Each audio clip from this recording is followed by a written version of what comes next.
Question number 18. படம் வந்துருக்கு.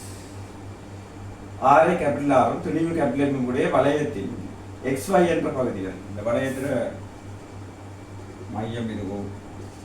இதில் X என்ற ஒரு பகுதி, Y என்ற பகுதியில் சின்ன துண்டுகள் சின்ன துண்டுகளை அகற்றிருக்காங்க. இதில் வந்து டெல்டா என்ற துணிவு அகற்றி இருக்குது. இதில் வந்து டெல்டா என்ற துணிவு அகற்றி ரைட். அப்படி அகற்றினா அங்கே என்ன நடக்கும்?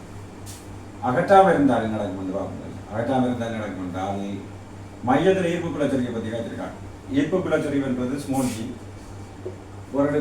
ஒரு கிலோகிராமில் தாக்கிற ஈர்ப்பு விசை. 1 கிலோகிராம் துணியை கொண்டு அவர்களை வச்சால் அதில் தாக்கிற ஈர்ப்பு விசை. இந்த 1 கிலோகிராம் துணியை இதோடைய வச்சால் இந்த இருக்க வட்ட வளையத்தை நாங்கள் சின்ன சின்ன சிறு மூலங்களாக எப்படி பிரிக்கலாம். சின்ன சின்ன மூலங்களாக பிரித்தால் இந்த இருக்கிற வேற இந்த இருக்கிற மூலம் எப்படி சொல்லுக்கு ரைட். இஞ்சலை கால் பிடிச்சிருக்கார், இஞ்சலை கால் பிடிச்சிருக்கார், இது இருப்பார். அதேமாரி இது ஆப்போசிட்டாக இருக்கிற பிடிச்சிருக்கார், இஞ்சலை கால் இருப்பார், இவர் எடுப்பார். கவர்ச்சி விசாரி கவர் வளர்ச்சி கவரக்குள்ள விளைவிலாக மையத்தில் ஈர்ப்புக்குள்ள சரி வராது. ஓகே. ஆனால் இது வந்து புல் வட்டமாக இருந்தாலும் அப்படி நடக்கும். ஆனால் என்ன நடக்குது? எக்ஸ் என்றதில் சின்ன ஒரு பகுதி இல்லை, எக்ஸ் என்றதில் சின்ன பகுதி ஒன்று இல்லை, இதில் சின்ன பகுதி இல்லை. இது மையம், இதில் ஒரு சின்ன ஒரு பகுதி இல்லை. எக்ஸ் என்றதில் Y என்றதிலையும் சின்ன ஒரு பகுதி இல்லை.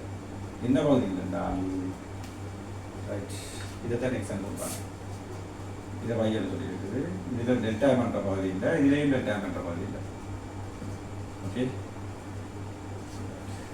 இதில் டெல்டா என்ற பகுதி இல்லைன்றால் என்ன நடக்கும்? இது இருந்திருந்தால் இதால் ஒரு கவர்ச்சி விசை கொண்டு வந்திருக்கு. இப்போ இது இல்லாதவரையால் அதால் கவர்ச்சி விசை வராது. இங்கே இதுக்கு சரியாக ஆப்போசிட்டாக இருக்கிற மூலத்தில் வர கவர்ச்சி விசையை வேறு இருந்திருந்தாலும் பேலன்ஸ் பண்ணிருக்கு, பேலன்ஸ் பண்ணலாம். அதே மாதிரி இவர் இருந்திருந்தாருந்தால் இடத்துல இருக்க மூலகம் இவரை பிடிச்சிருக்க, இவர் மேலே பிடிச்சிருக்க பேலன்ஸ் பண்ணப்பட்டிருக்கு. ரைட். இப்போ இவர் இல்லைன்றபடியால் இந்த இடத்துல இருக்கிற மூலகத்துண்டு சிறு மூலகத்துண்டு என்ன செய்யணும்? இவரை பிடிச்சி கிழக்கு நம்ம விளைவுடாக்க மையத்தில் இருக்கிற ஈர்ப்பு குலச்சரிவு எப்படி இருக்கும்? இந்த 2 விளைவு இந்த திசையிலான அந்த ஈர்ப்பு குலச்சரிவு விளைவுடாக வேற வரும். ஓகே. அதை ஜிடாஸ்ன்னு நாங்கள் எடுப்போம். இந்த ஜிடாஸ்ன்னு சொல்றது இதால வார ஈர்ப்பு குலச்சரிவு, இந்த இதால வார ஈர்ப்பு குலச்சரிவு என்ற விளைவிடாரு. இது 2 சமனாக தான் இருக்கும். பெருமன் இந்த தூரம் சமன், துணிவு சமன் படிச்சார். ரைட். அந்த ஈர்ப்பு குலச்சரிவின் பெருமனை நாங்கள் காண்பதற்கு சமன்பாடை பாவிக்கிறோம். ரைட். என்ன சமன்பாடு? ஈர்ப்பு குலச்சரிவு G என்ன சொல்றது? G right delta M 1 kilogram இதில் வைக்கிறோம்னால் அதில் தாக்கிற டெல்டா எம்மும் இந்த இதில் டெல்டா எம்ன்றது முடியும், இதில் டெல்டா எம்ன்றது முடியும். ரைட்.